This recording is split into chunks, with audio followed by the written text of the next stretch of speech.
Ibu, setelah tadi di poin 2 Bapak Ibu telah menyaksikan filmnya si Ihsan ya. Dia adalah salah satu contoh disabilitas berat karena sejak lahir si Ihsan sudah tidak punya tangan sama kaki. Nah, setelah memfilm kemudian sudah membentuk kelompok masing-masing. Nah, kita akan berdiskusi, silakan nanti kelompoknya masing-masing, kelompoknya Ibu Devi, kelompoknya Ibu Bado, kelompoknya Pak Adis, nanti berdiskusi mengenai tentang film yang sudah diputar tadi, yaitu tentang si Ihsan tadi. Nah, nanti kita setelah diskusinya selesai, kita bahas bareng-bareng. Nah, diskusinya itu masing-masing kelompok menuliskan apa yang harus dilakukan keluarga terhadap kasus tersebut. Mari Bapak Ibu ya. Nah, nanti silakan ditulis. Saya kasih waktu 5 menit. Ya, silakan Bapak Ibu ditulis. Diskusikan dengan kelompoknya. Iya.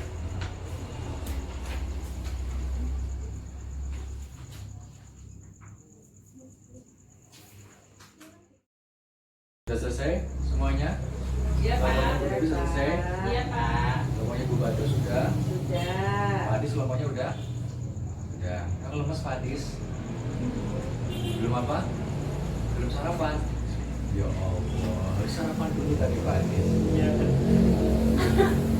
Oke, setelah masing-masing kelompok mendiskusikan dengan kelompoknya masing-masing, menuliskan apa yang harus dilakukan oleh keluarga terhadap kasus contoh yang sudah diputar itu tentang filmnya si Ihsan.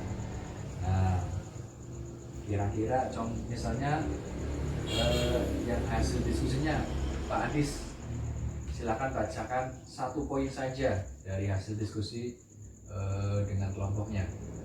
Hasilnya apa Pak Adis? Ya, ini apa ya, pelayanan terhadap yang sekitar keluarga itu salah satunya yaitu membawa ke puskesmas terdekat untuk diperiksa kesehatannya. Jadi apabila penyandang atau PD ya, penyandang disabilitas tersebut sakit, kita harus memeriksakannya ke puskesmas. Coba dari kelompoknya Ibu Devi, satu aja yang hasil diskusi. Itu Pak, mengganti pakaian Pak. Menggantikan pakaian. Ya, karena Dua kali sehari. 2 kali sehari, ya pagi dan Sore. pagi. Ya mandi Bu ya. Iya. Ya mandi, digantikan pakaiannya supaya tetap ada kebersihan, terutama kebersihan pakaian. Kalau hasil diskusinya dari kelompok Bado apa? Satu poin aja hasilnya apa? Pak, memberikan kesempatan untuk bermain atau berinteraksi dengan tetangga maupun saudara. Ya, pinter, betul sekali apa yang disampaikan dari masing-masing kelompok. Tetap kita memberikan kesempatan waktu kepada penyandang disabilitas tersebut untuk berinteraksi, bermain dengan tetangga, dengan keluarga ataupun dengan teman-teman yang lainnya. Ya, Betul ya Pak Adis ya? Iya. Oke, nah sekarang kita lihat di Fitcap 5 ini, yaitu tentang pelayanan terhadap penyandang disabilitas berat di keluarga ya. Jadi apa sih yang harus kita lakukan kepada penyandang disabilitas tersebut? Nah, di sini akan kita bahas bareng-bareng. Yang pertama yaitu memberikan makanan 4 sehat 5 sempurna. Nah, jadi yang dikasih makanan 4 sehat itu tidak hanya orang yang normal saja. Oh iya. Ya, jadi orang yang mempunyai disabilitas berat pun tetap harus mendapatkan haknya sama, tidak boleh dibeda-bedakan. Supaya apa? Tetap supaya orang tersebut mendapatkan gizinya. Kemudian memandikannya sehari 2 kali, yaitu untuk melatih kebersihan diri. Nah, Nah, tadi sudah disampaikan itu hasilnya dari kelompoknya Bumbaldo yang memandikannya sehari 2 kali. Tentunya tentang mandi ya, kasihkan gigi ya, sampo ya, pakai sampo tetap sama seperti orang pada umumnya. Kemudian mengganti pakaiannya sehari 2 kali ya, tadi dari kelompoknya Pak Adis. Salah. Pak, Saya yang membawa ke puskesmas. oh kebalik ya, Iya Pak, sudah lupa ya Pak. lupa iya. Faktor U ya Pak. Lupa iya. Apa ya? Ya mengganti pakaiannya sehari 2 kali ya, pagi dan sore. Habis habis mandi. Kemudian mengganti alas tidurnya atau bahasanya namanya apa? Spraynya. Spray diganti. Lasa Pak. Lasa. Anggone lasa orang kasure. Tadi dari lasa. Ya, alas tidur spraynya diganti. Kemudian memberikan kasih sayang dan perhatian. Ya, sama juga.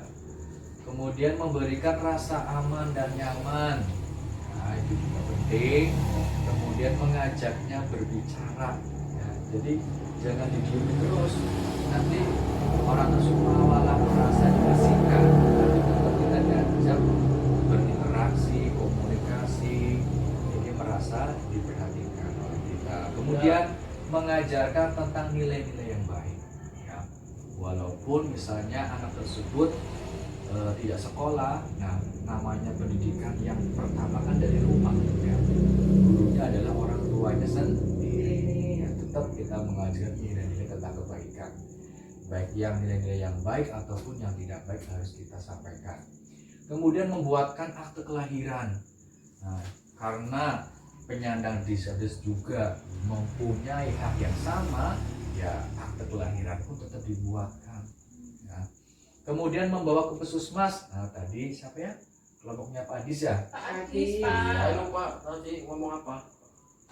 Lah Pak Adis pada baik ketularan Ke lupa. puskesmas Pak Pak. untuk Oh iya, kalau ingat saya, Pak. Jadi apabila penyandang disabilitas tersebut sakit, kita juga sebagai keluarga harus membawa ke puskesmas untuk dicek kesehatannya supaya cepat diobati dan sehat kembali. Kemudian memberikan obat sesuai kebutuhan, ya. Sakitnya apa ya obatnya yang sesuai. Ya. Kemudian memberikan kesempatan untuk bermain dan berinteraksi dengan tetangga. Nah, kemudian Sampaiin kelompoknya Ibu ya, Bodo ya Pak ya. Bodo Bu Devi tadi. Ibu Bodo Pak. Bodo, ya bagus. Kemudian memberikan terapi atau melatih menggerakkan anggota tubuh, ya kayak senam, gerak-gerak, olahraga. Bapak Samlawi ya. bisa ngajarin Pak. Ya kan orang tuanya yang ngajarin. Ya barangkali bisa ngajarin. Kalau saya Oh, ngajarin, nyontohin. ngajarinnya ke bapak ibu, nanti bapak ibu ngajarinnya ke Iya nyontohin anggota gitu keluarga. bisa ya Pak ya. Bisa, nanti kita putarkan senam misalnya ya. Kemudian menjaga dari kekerasan dan eksploitasi anak ataupun eksploitasi orang tersebut. Jadi jangan sampai kita sebagai keluarga itu memberikan atau adanya kekerasan terhadap orang penyandang disabilitas. Walaupun itu terhadap keluarga yang normal ataupun tidak normal, kita sebagai orang tua atau keluarga juga tidak boleh tetap. Ya. Kemudian mengajarkan Eksploitasi apa Pak? Tadi belum dijelaskan. eksploitasi itu adalah jadi orang tersebut diberikan suatu kerjaan atau pemberatan beban. Misalnya anak ya eksploitasi disuruh ngamen cari uang ya, Adis ya, disuruh kerja dari pagi sampai sore ya, sementara orang tuanya di rumah santai-santai, itu namanya eksploitasi. Ya Pak. Paham ya Pak Adis ya? Ya. Kemudian mengajarkan nilai-nilai spiritual, keagamaan. Jadi perlu yang namanya nilai-nilai keagamaan, dididik tentang caranya sholat, ngaji, ya. Itu spirit Bu Devi. Ya, kalau spiritual itu nilai-nilai keagamaan. Beda ya Pak ya. Beda, ya beda. Agama sama spirit ya beda Bu Devi. Kirain sama mirip sih Pak Masih Bu namanya Pak. Devi. Mirip, Senengnya Pak. ngelawak Bu Iya, Devi. Mirip, Pak. gitu Iya. Pak. Anak gue Sule kayaknya Bu Devi. Ya. Jadi di rumah tetap selain diberikan nilai-nilai keagamaan, nilai-nilai yang baik dan tidak baik diajarkan ya, dikasih pembelajaran juga nilai-nilai keagamaan seperti sholat, zakat, bagaimana caranya, haji, puasa, haji kalau mampu, kalau orang tuanya mampu, misalnya Pak Adis mampu nih kaya raya, diajak haji, walaupun di sana nanti pakai kursi roda ataupun ditandu, dan ada loh Pak Adis ya, di sana ditandu, ya, tapi bayar Pak Adis ya, bayar orang yang nandu. Nah itu Bu, Bapak, yaitu pelayanan terhadap penyandang disabilitas berat di keluarga. Sudah paham Bapak Ibu? Sudah. Nah, kalau sudah paham, untuk langkah 5 ini ya, langkah 5 di poin 4 dan 5 kita selesai. Nah, nanti kita lanjutkan di langkah 6 ya, kita akhiri untuk pertemuan kali ini dengan berkata alhamdulillah. Amin. Kami tutup. Assalamualaikum warahmatullahi wabarakatuh. Waalaikumsalam warahmatullahi wabarakatuh.